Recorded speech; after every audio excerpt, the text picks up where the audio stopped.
बाबा नहीं दही लत गधन बाबा लाज़मी आ जात को वीडियो में गाल कंदासीं जेके सिंधी ड्रामा शूट थींदा आहिनि दोस्तों, उन्हनि जी शूटिंग कीअं हलंदी आहे ऐं उन खां अलावा जॾहिं उन्हनि खे गोली लॻंदी आहे ड्रामे में त उन में कहिड़ो रत ऐं कहिड़ो केमिकल इस्तेमालु कबो आहे उहो बि तव्हांखे कल हिन वीडियो में गाल कंदासीं दोस्तों।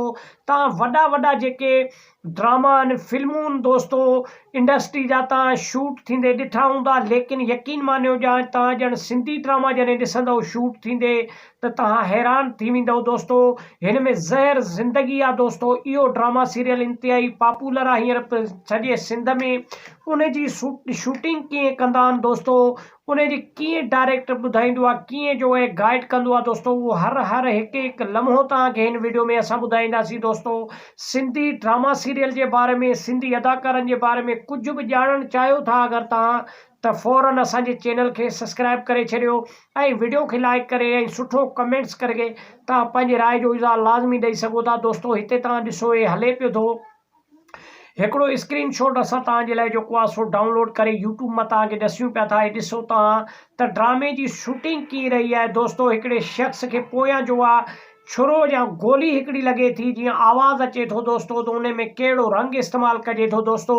तव्हांखे मां हिकिड़ी ॻाल्हि ॿुधाईंदो हलां, तव्हां हैरान थी वेंदव त ड्रामाज़ में जेको कलर इस्तेमालु थींदो आहे दोस्तों, उहो रूह अफ़ज़ा जो कलर जेको पाण पीअंदा आहियूं घणे क़दुरु रमज़ान शरीफ़ में, उहो रूह अफ़ज़ा जेको ॻाढ़ो कलर आहे उहो इस्तेमालु थींदो आहे ड्रामा जे शूटिंग में दोस्तों। तव्हां ॾिसो हे शख़्स जेको आहे सो किरी थो पए दोस्तों। वरी हिन जे मथां जेको आहे सो उन बोतल खां जेको आहे मथां रत हारे जेको आहे रूह अफ़ज़ा हारे ऐं इहो ॼाणाइणु चाहिनि था त जीअं जेको आहे सो रत हे निकितो आहे हिन जो सो रूह अफ़ज़ा में। मां त ईअं थो सम्झां त हे रूह अफ़ज़ा आहे, लेकिन तव्हां वधीक गाइड कजो। तव्हांखे छा थो लॻे कमेंट्स में रायो लाज़मी ॾियो दोस्तों।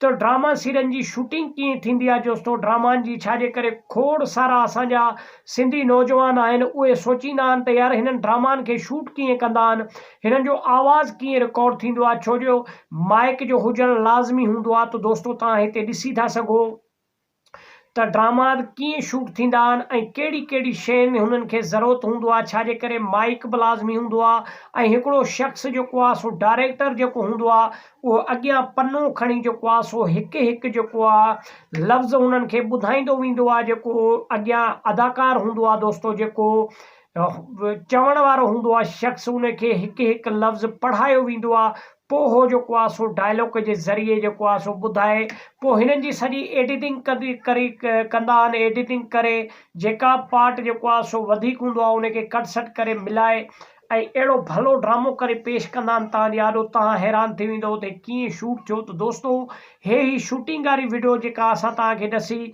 त कीअं शूट कंदो आहे सिंधी ड्रामानि जो, ऐं इनशाला वधीक तव्हांजे लाइ एपिसोड जेतिरा बि आहिनि ज़हर ज़िंदगी आहे, इनशाला मां रिसर्च कयां पियो ऐं इन जे बारे में सॼी ड्रामा पहिरें किस्त खां वठी 450 किस्त हली चुका आहिनि तक़रीबन इन ड्रामाज़ जा।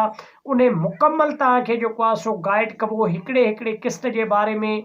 त वॾी महिरबानी दोस्तों, अगरि चैनल तव्हांखे सही लॻो असांजो वीडियो त वीडियो खे लाइक ऐं शेयर कयो ऐं चैनल खे सब्सक्राइब करे ऐं सुठो कमेंट्स करके पंहिंजे राय जो इज़हार लाज़मी ॾींदा।